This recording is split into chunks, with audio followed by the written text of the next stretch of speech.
Hello मेरे प्यारे साथियों, मैं फुलेंद्र सिंह और आपका मेरे YouTube channel PR study centre में स्वागत है।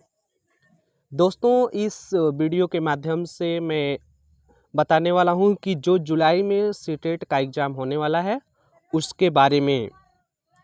चलिए देख लेते हैं कि इस वीडियो के अंतर्गत आप लोगों को क्या क्या चीज़ बताया जाएगा। दोस्तों, यहाँ पे पहले में हम कवर करेंगे कि इसका रजिस्ट्रेशन कब तक आप कर सकते हैं और कहाँ से कर सकते हैं।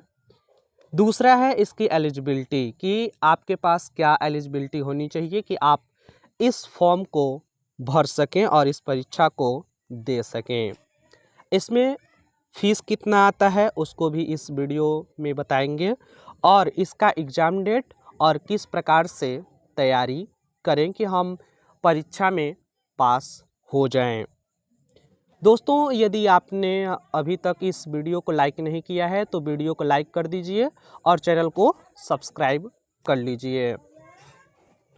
तो चलिए देख लेते हैं कि सीटेट जुलाई 2024 का रजिस्ट्रेशन कहां से हो सकता है। तो इसका रजिस्ट्रेशन हम CTET.NIC पर जाकर कर सकते हैं, और यहाँ पे रजिस्ट्रेशन करने के बाद में आपको लॉगिन करके पूरे स्टेप को अपना डिटेल्स, जितने डिटेल्स वहाँ पे फिलअप करने होते हैं वहाँ पे फिलअप कर लीजिएगा।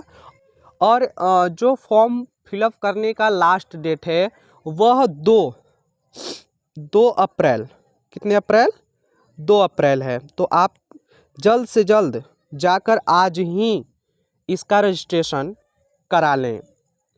आगे मैं बात करूं कि इसकी एलिजिबिलिटी क्या होती है। तो एलिजिबिलिटी की अगर बात करूं, पेपर फर्स्ट और पेपर सेकंड, यहाँ पे जो एलिजिबिलिटी होती है पेपर फर्स्ट और पेपर सेकंड के लिए अलग अलग होती है, क्योंकि पेपर फर्स्ट जो होता है वह 1 to 5 होता है, एंड पेपर सेकंड जो होता है, पेपर फर्स्ट कहाँ से 1 to 5 एंड पेपर सेकंड जो होता है वह 6 to 8 के लिए होता है। तो यहाँ पर एलिजिबिलिटी भी अलग अलग होती है। जो 1 से 5 तक पढ़ाना चाहता है, यानी कि 1 से 5 तक के टीचर बनना चाहता है, उसके लिए डिप्लोमा इन एलिमेंट्री एजुकेशन यानी कि DLED या BTC या फिर अन्य BSTC, इस प्रकार से करके कोर्स अलग अलग लॉन्च किए जाते हैं हर एक राज्य में। तो किसी भी नाम से जाना जाए, मतलब कि वो डिप्लोमा होनी चाहिए एजुकेशन का। तो डिप्लोमा अपीयरिंग मतलब अगर कर रहे हैं तब भी, अगर आप पास हैं तब भी इस को भर सकते हैं। फिर पेपर सेकंड, जो पेपर सेकंड है उसको भरने के लिए आपको क्या चाहिए, इसको भरने के लिए आपको DLED और BEd, या DLED होना चाहिए या BEd होना चाहिए, तब आप इसे पेपर 2 को भर सकते हैं। आप अपीयरिंग में हैं, अपीयरिंग मतलब कि आप एडमिशन ले चुके हैं तब भी, या आप पास हैं तब भी आप पेपर 2 दे सकते हैं। अगर मैं यहाँ पर फीस की बात करूँ, फीस यहाँ पे कैटेगरी वाइज हम फीस को देखेंगे कि जनरल और OBC वालों की फ़ीस क्या रहने वाली है, SC और ST वालों की फ़ीस क्या रहने वाली है। दोस्तों, यहाँ पे थोड़ा सा मिस्टेक हुआ है, तो इस मिस्टेक को मैं सुधारना चाहता हूँ। ओनली एक पेपर के लिए यहाँ पे होना चाहिए ओनली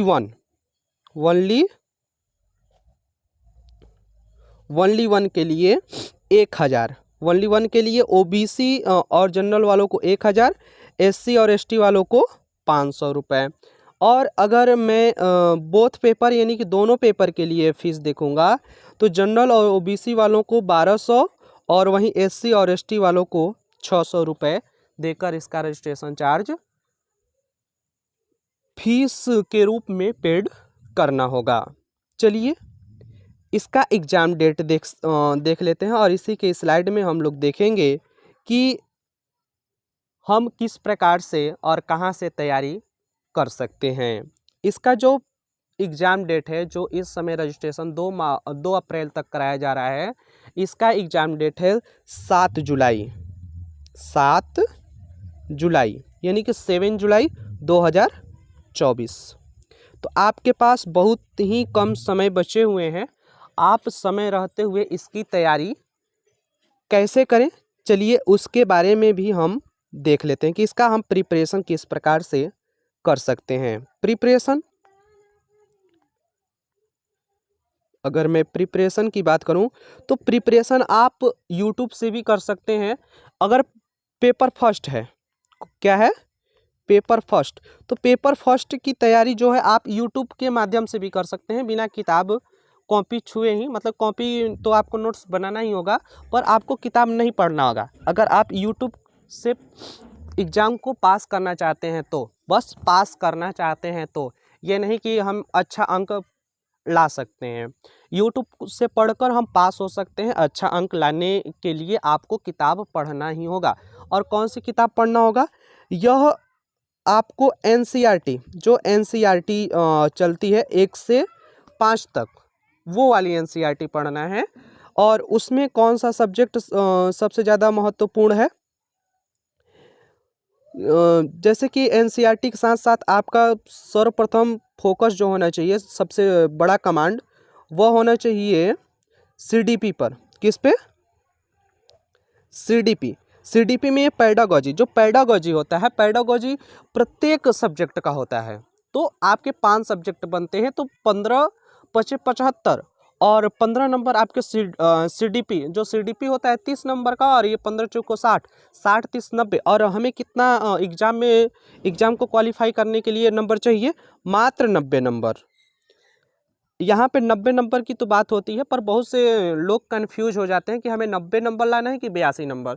तो दोस्तों यहाँ पे मैं बात कर लूँ कि अपने स्टेट में, अगर अपने स्टेट में ही सीमित रहना है ओबीसी एससी और एसटी वालों को, तो यहाँ पे 82 लाना होगा। अगर आप अन्य जगह पर फॉर्म अप्लाई करते हैं तो वहाँ पे 90 नंबर लाना अनिवार्य होता है। और इसके लिए आप कौन कौन से यूट्यूब चैनल को देख सकते हैं, तो यूट्यूब चैनल है, पहला है सचिन एकेडमी, सचिन एकेडमी। और अगर मैं दूसरे की बात करूं तो हिमांशी मैम, जो हिमांशी मैम हैं वो भी बढ़िया पढ़ाती हैं। तो आप इन दोनों चैनल को सब्सक्राइब करके रखिएगा पेपर फर्स्ट के लिए। एंड अब पेपर सेकंड में चलते हैं। जो पेपर सेकंड है कि हम पेपर सेकंड की तैयारी कैसे कर सकते हैं। पेपर सेकंड में आपका सब्जेक्ट जो है बहुत स्ट्रॉन्ग होना चाहिए, क्योंकि वहाँ पे जो क्वेश्चन पूछने का तरीका है वो हार्ड लेवल से पूछा जा रहा है। तो दोस्तों आप यहाँ पे यूट्यूब का तो सहारा ले सकते हैं, पर यूट्यूब के भरोसे आप लोग ना रहिए। आप यूट्यूब के साथ साथ आपके पास एनसीईआरटी कहाँ से कहाँ तक, 6 से 10वीं तक के एनसीईआरटी से क्वेश्चन यहाँ पर पूछे जाते हैं। तो आपको एनसीईआरटी पढ़नी है, वो भी कहाँ से कहाँ तक, एनसीईआरटी 6वीं से 10वीं तक। अगर आप इतना पढ़ लिए और एक एक क्वेश्चन एनसीईआरटी से सॉल्व कर लिए, एनसीईआरटी, और फिर इसके बाद में जो पेडागोजी होता है, पेडागोजी में थोड़ा सा दिमाग लगाना होता है, और जो थ्योरी होता है वो तक पूछा जाता है। तो दोस्तों यहीं पे मैं इस वीडियो को समाप्त करता हूँ। मिलते हैं अगले वीडियो में, तब तक के लिए जय